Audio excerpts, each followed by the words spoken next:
Welcome everyone for this seminar under the title Understanding Population Activities, Community Empowerment and Community Mobilizations. Firstly, thank you for the TUFH work and for the ASU Mina Fry for hosting these seminars. And welcome my co-presenter, Dr. Yasin Hussein from University of Jazeera, former president of Student Network Organization, and Wala Wail Al-Jundi, 6-year medical student in Shams University, Faculty of Medicine, Egypt. This activity has the following outlines: community empowerment and community mobilization, outcome improving community-based prevention, example of community problems that can be solved through community participation and community empowerment. Medical research has a high impact on educational practice and community empowerment and health education as well. Today, a vast majority of professionals and students are looking for the research project to generate their new proposal, innovative idea, and new theories to explain our surroundings communities. This part one mini presentation about community empowerment and mobilizations will be presented by Dua Jundi. Welcome, Dua. Hello. So let's talk a bit about community empowerment mobilization. Through community participation and service, students can transfer their implicit cognition of ethics into explicit cognition. Educators are important external factors influencing behavior of learners. Involvement of all healthcare providers and medical students is encouraged. Higher educational institutes are called upon increasingly to create conditions that encourage students and graduates to practice in more socially responsible ways, involving more than simple disciplinary expertise or technical knowledge.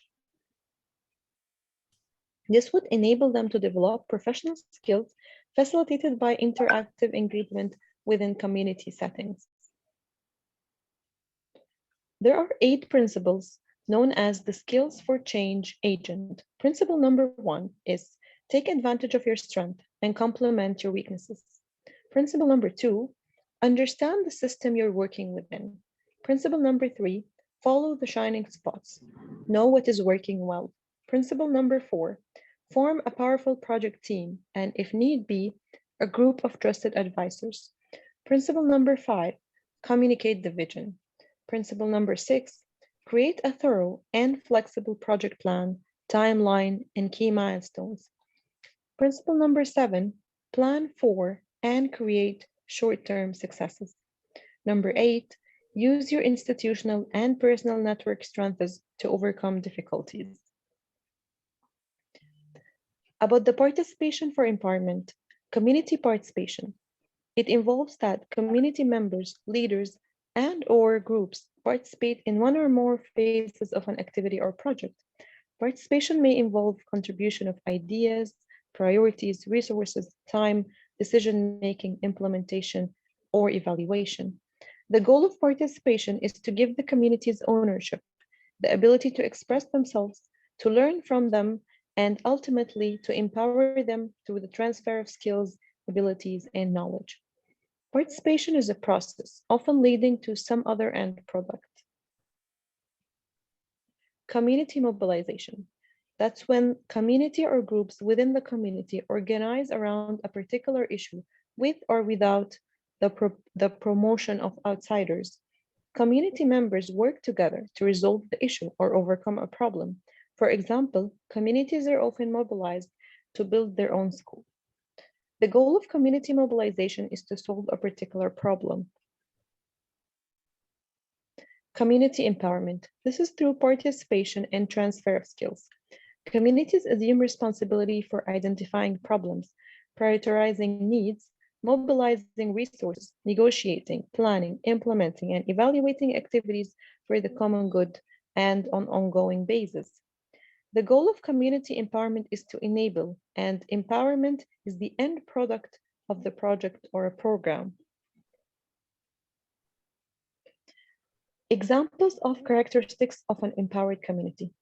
That's when all sectors or groups must have a voice in decision making. There is a concern for the common good that prevails over personal ambition. The community recognizes and prioritizes the needs of all members. Community can take action locally to solve problems, change behaviors, or access services. Community is able to plan, implement, and evaluate activities or projects on their own. Now, moving on to part two, I hand it over to Yassine. Unfortunately, Yasin will not be with us because of the current circumstance of Sudan, and we hope successful of Sudan regulations, and we hope for him to be safe and healthy. This part is about innovations and creativity.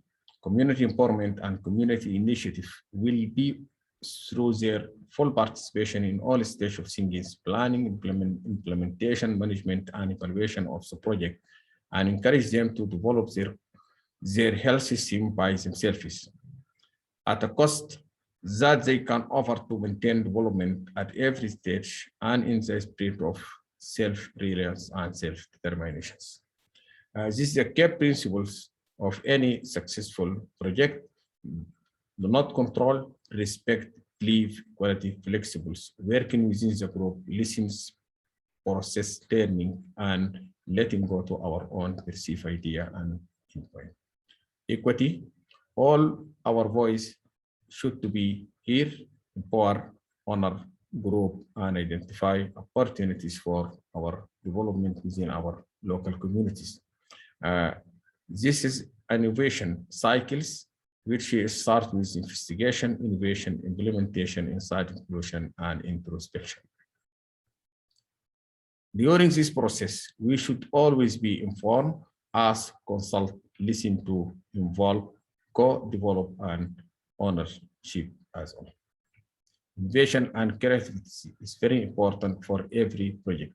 The project was implemented in a clear methodological and strategic plan.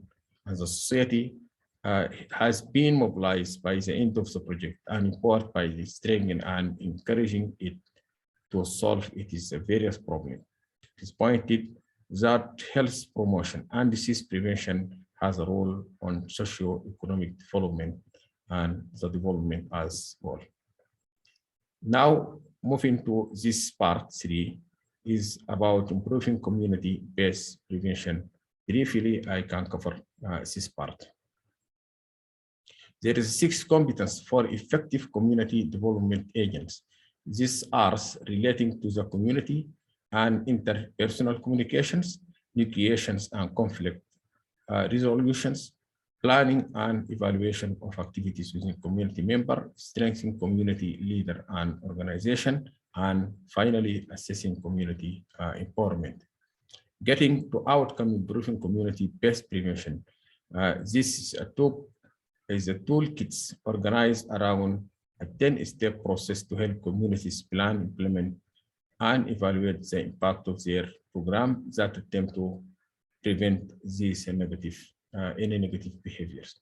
And also, this is a FEMA modules or FEMA standards for planning of any health project in short and term and long, short, intermediate, and long term goal.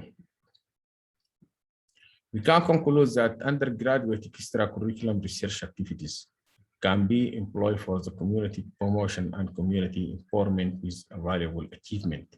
Medical schools should make attention for communities' health promotions and empowerment and address this issue with an organized programs. At the end, we have these 3 discussion questions for the break rooms, from 1 to 3 question. Now I may invite Dua to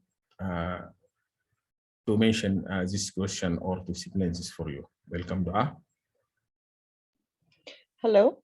So the first question is, identify your own strengths and weaknesses relative to the skills knowledges, and attitudes necessary for promoting community participation and community empowerment.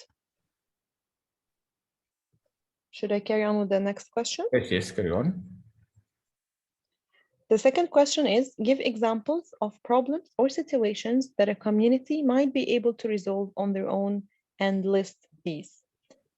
And question number 3, give examples of problems or situations to resolve, which will require that the community coordinate with or seek technical assistance or support from another community or a government agency or a form of national or international non-governmental organization or institution. Okay, thank you very much. Now we can go to outbreak rooms for discussion. 10 minutes allowed for discussion, then we can come again for the main room for discussing this question. Thank you very much. Thank you, Dua. Thank you, Yasin. Thank you for you all. Thank you, Doctor.